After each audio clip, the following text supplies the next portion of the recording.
Hey guys, welcome back to our channel study Q. तो आज हम मैथ्स का चैप्टर 7 कॉन्ग्रुएंस ऑफ ट्रायंगल्स पढ़ेंगे। So let's get started. अब हम पढ़ेंगे कॉन्ग्रुएंस ऑफ ट्रायंगल्स के बारे में।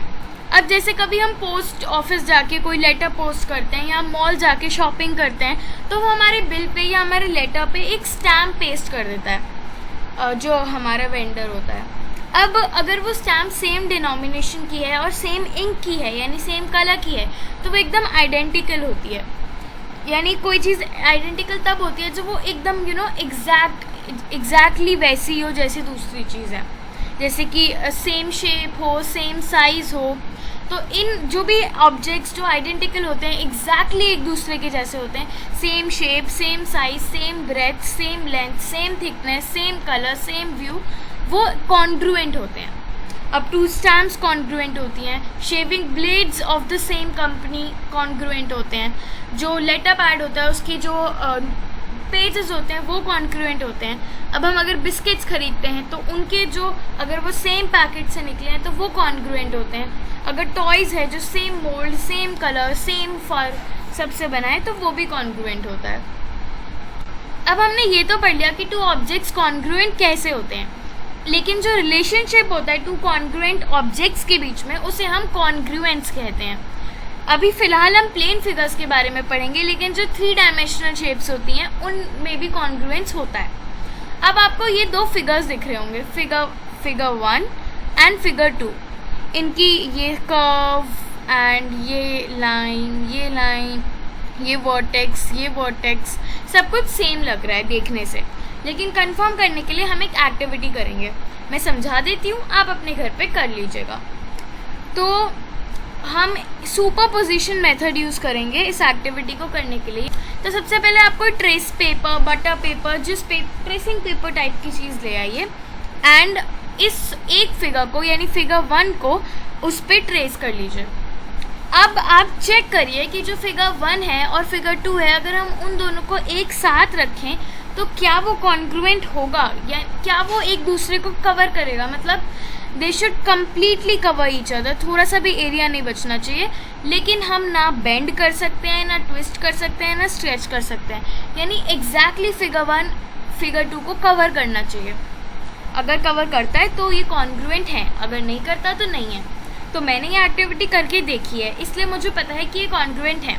आप भी करके देखिए और कमेंट सेक्शन में अपना रिजल्ट बताइए।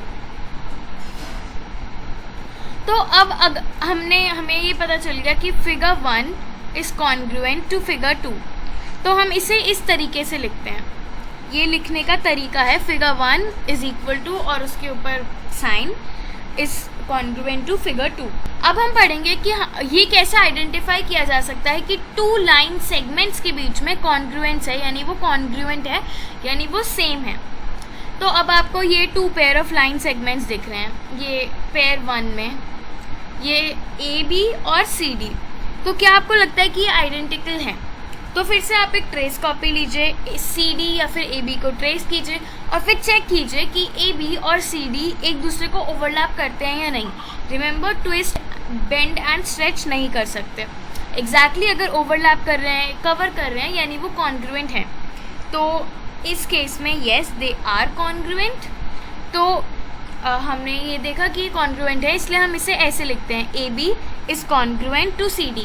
और हमेशा लाइन सेगमेंट के ऊपर ऐसी एक लाइन बनी होती है, ये हमेशा हमें याद रखना है, ये साइन होता है कि ये लाइन सेगमेंट है। अब ये जो फिगर 2 है, PQ एंड RS, अगर हम इन्हें ओवरलैप करेंगे तो PQ का थोड़ा सा पार्ट बच जाएगा, थोड़ा ओवरलैप हो जाएगा बट थोड़ा पार्ट बच जाएगा, यानी they are not congruent. But ये तो हमने ट्रेसिंग पेपर से करके देखा इसलिए हमें पता चल गया, बट हर बार हम ट्रेसिंग पेपर तो यूज़ नहीं कर सकते। तो इसलिए हमारे पास एक फॉर्मूला है, या फॉर्मूला नहीं है, हमारे पास एक ऑब्जर्वेशन है कि 2 लाइन सेगमेंट्स कॉन्ग्रुएंट तभी हो सकते हैं जब उनकी लेंथ इक्वल हो। अब अगर आप AB की लेंथ मेजर करें एंड आप CD की लेंथ मेजर करें तो वो एकदम इक्वल आएगी, जबकि अगर आप PQ और RS की लेंथ मेजर करें तो वो इक्वल नहीं आएगी। इससे हमें ये पता चलता है कि if 2 line segments have same length, that is they are equal, they are congruent।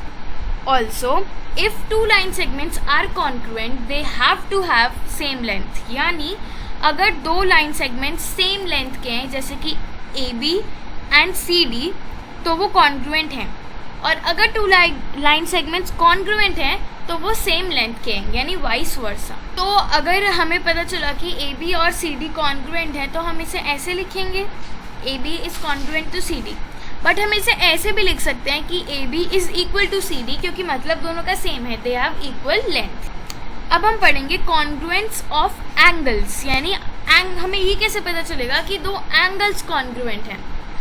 तो अब आप क्या करिए, जो ये एंगल है सी बी ए या फिर पी क्यू आर या फिर एक्स वाई जेड, कोई भी एक एंगल ट्रेसिंग पेपर पे ट्रेस कीजिए, और फिर आप देखिए कि ये जो सारे एंगल्स हैं ये ट्रेसिंग पेपर पे ओवरलैप होते हैं या नहीं होते। अगर ओवरलैप होते हैं इसका क्या मतलब है, इसका मतलब है कि वो कॉन्ग्रुएंट हैं, और अगर नहीं होते इसका मतलब है कि वो कॉन्ग्रुएंट नहीं है। तो अब हमने उसे ट्रेस करा, तो सबसे पहले क्या हम ये करेंगे कि हम Q को, यानी अगर हम पी क्यू आर को ट्रेस कर रहे हैं तो ये जो पॉइंट है Q को हम B पे रखेंगे, फिर हम QP को, यानी QP को BA के ऊपर रखेंगे। तो अब ऑब्वियसली अब आप गेस कीजिए QR कहाँ आएगा, और हम QR को BC से ओवरलैप करेंगे, यानी ये जो लाइन है QR इसे हम BC से ओवरलैप करेंगे। तो इससे हमें ये पता चलता है कि जो एंगल PQR है वो एग्जैक्टली ABC को ओवरलैप करता है। इसका मतलब कि ये दोनों एंगल्स कॉन्ग्रुएंट हैं। और ये भी देखिए कि इन दोनों का, अगर आपने गौर किया हो तो इन दोनों का जो मेजर है वो सेम है। इससे हमें कुछ पता चलता है, इससे हमें ये पता चलता है कि अगर दो एंगल्स का मेजर सेम हो तो वो कॉन्ग्रुएंट होते हैं। CABC is congruent to PQR। अब इसका, क्योंकि हमें ये पता चल गया अगर दोनों का मेजरमेंट सेम हो तो वो कॉन्ग्रुएंट होते हैं, तो इसको हम ABC is congruent to PQR को हम ऐसे भी लिख सकते हैं कि measure of ABC is equal to measure of PQR, और in this case measure is 40 degrees. किसी और केस में 70 डिग्रीज हो सकता है, किसी और में 60, किसी और में 110, किसी और में 180, कुछ भी हो सकता है। अब ये चेक करने के लिए जो ये एंगल है LMN, ये कॉन्ग्रुएंट है या नहीं, हम एंगल LMN को ऊपर रखेंगे PQR के, यानी हम M को Q के ऊपर रखेंगे, L को P के ऊपर रखेंगे एंड N को R के ऊपर रखने की कोशिश करेंगे। अगर ऐसा हो सकता है तो ठीक, वरना ये नहीं है। तो हमारी ऑब्जर्वेशन से हमें ये पता चलता है कि वो एग्जैक्टली एक दूसरे को ओवरलैप नहीं कर रहे, और इसका ये मतलब है कि ABC is not equal to LMN, यानी these both are not congruent but these both are congruent। अब what about XYZ, उसका भी तो कुछ होना चाहिए। तो अब हम ये ट्राई करेंगे कि हम एंगल Y को Q के ऊपर रखें, एंगल Y नहीं, एंगल XYZ को, YX को हम QP के ऊपर रखें एंड YZ को हम QZ के ऊपर रखें। तो ये एग्जैक्टली ओवरलैप हो रहा है, यानी जो एंगल XYZ है वो एंगल PQR को एकदम अच्छे से कवर कर रहा है, और उनका मेजर भी सेम है, यानी हमें ये पता चल गया कि वो भी कॉन्ग्रुएंट है। इससे हमें ये पता चलता है if two angles have same measure they are congruent, also if two angles are congruent their measure is same, यानी कि angle 1 and angle 2 are same, are congruent because their measure is also same. And this means that if we say that angle ABC is congruent to angle PQR, this means that they are equal। यानी अगर हम ये कहें कि दो angles congruent हैं, इसका मतलब है उनका मेजर सेम है। अगर हम ये कहें कि दो एंगल्स का मेजर सेम है, इसका मतलब वो कॉन्ग्रुएंट है। अब हम ये कैसे लिखेंगे, angle ABC is equal to angle XYZ, या फिर measure of angle ABC is equal to measure of angle XYZ। I hope आपको अभी तक समझ आ रहा है, एंड अगर नहीं भी आ रहा है तो आप जल्दी से कमेंट सेक्शन में जाइए और बोल दीजिए कि ये टॉपिक वापस पढ़ाओ, तो हम उसे अच्छे से वापस पढ़ा देंगे, हमें कोई प्रॉब्लम नहीं है। हम बस ये चाहते हैं कि आपको अच्छे से समझ आ जाए एंड आप अच्छा स्कोर करें। तो जैसा कि लाइन सेगमेंट्स में होता है, अगर 2 line segments are congruent this means they are equal, ऐसा ही if 2 angles are equal they are congruent, क्योंकि मेजर सेम है और हम तभी 2 एंगल्स को इक्वल मानते हैं जब उनका मेजर सेम होता है। यानी if angle ABC is equal to angle PQR, this means angle ABC is congruent to angle PQR, which means the measure of angle ABC is equal to the measure of angle PQR. So guys, अब हम पढ़ेंगे triangles का congruence. अभी हमने line segments और angles का पढ़ा था, अब ट्राइंगल्स का। तो 2 ट्राइंगल्स तभी कॉन्ग्रुएंट होते हैं जब एकदम वो एक दूसरे की कॉपी हो, एकदम आइडेंटिकल हों, यानी वो एक दूसरे को सुपरपोज करें, एग्जैक्टली कवर करें एक के ऊपर एक रखे जाने पर। तो यहाँ पे हमें एग्जाम्पल दिया है triangle ABC and triangle PQR। तो अब हमें ये पता चल गया कि वो सेम साइज शेप के हैं, इसलिए वो कॉन्ग्रुएंट है। हम इसे ऐसे लिखेंगे, triangle ABC is equal to triangle PQR। इसका मतलब ये है कि अगर हम इन दोनों को एक के ऊपर एक रखेंगे तो angle A will fall on P, Q will fall on B, R will fall on Q, PQ will fall on AB, PR will fall on AC, QR will fall on BC। यहाँ पे ये लिखा भी है, आप चाहें तो read कर लीजिए, ये कॉरेस्पॉन्डेंस के अंदर है। तो अब हम एक बार ये डेफिनेशन पढ़ लेते हैं। If under a given correspondence 2 triangles are congruent, then their corresponding parts, that is angles and sides, match one another. Thus in 2 congruent triangles we have, पहले हमने जितना अभी तक पढ़ा है उसका मतलब जान लेते हैं। इसका मतलब है अगर 2 ट्राइंगल्स कॉन्ग्रुएंट हैं, कॉरेस्पॉन्डिंग हैं, जैसे कि यहाँ पे ABC एंड PQR, तो उसका ये मतलब है कि जो उनके सारे लाइन्स एंड एंगल्स हैं वो भी एक दूसरे से कॉरेस्पॉन्डिंग होंगे। कैसे? अब देखिए, इसमें कॉरेस्पॉन्डिंग वर्टिसेस हैं, हमने जो ऊपर एंगल पढ़ा था A and P, B and Q and C and R। ये देखिए A and P, B and Q, C and R। Similarly corresponding angles हैं A and P, B and Q, C and R।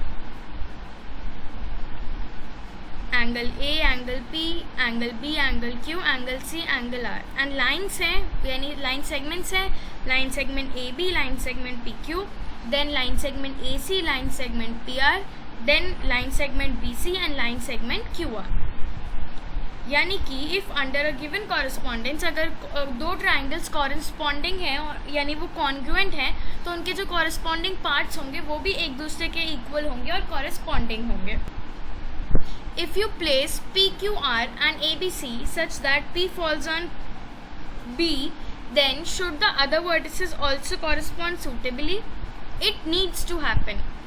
तो अब आप जैसे हमने superpose किया था एंगल्स को, उस लाइन सेगमेंट्स को, वैसे ही इसको भी सुपरपोज करके देख सकते हैं। लेकिन हमने पढ़ लिया है कि अगर 2 ट्राइंगल्स कॉरेस्पॉन्डिंग हैं तो उनके सारे वर्टिसेस, उनके सारे लाइन सेगमेंट्स, उनके सारे एंगल्स जो कॉरेस्पॉन्डिंग हैं वो भी सेम होंगे, वो भी कॉन्ग्रुएंट होंगे। अब हमने जो सुपरपोज वाली एक्टिविटी करी, this shows that while taking out the congruence of triangles, not only the measurement of angles and sides matters, but also matching of vertices matters. In above case, the corresponding is, यानी अगर हमें ये देखना है कि 2 angles congruent हैं, 2 triangles congruent हैं, तो सिर्फ एंगल्स और साइड्स मैटर नहीं करती, उनकी जो वर्टिसेस हैं वो भी मैच होनी चाहिए, यानी जो उनके पॉइंट्स हैं वो भी मैच होने चाहिए। जैसे इस ट्राइंगल में A एंड P मैच हो रहे हैं, B एंड Q मैच हो रहे हैं, C एंड R मैच हो रहे हैं। यानी ऐसे भी लिख सकते हैं कि ABC जो पॉइंट्स हैं दे मैच PQR, क्योंकि अगर हमें ये दिखाना होता है कि 2 पॉइंट्स या 2 लाइन सेगमेंट्स कॉन्ग्रुएंट हैं, या ये दिखाना होता है कि वो कॉरेस्पॉन्डिंग है, तो हम हमेशा ऐसे एरो का यूज़ करते हैं।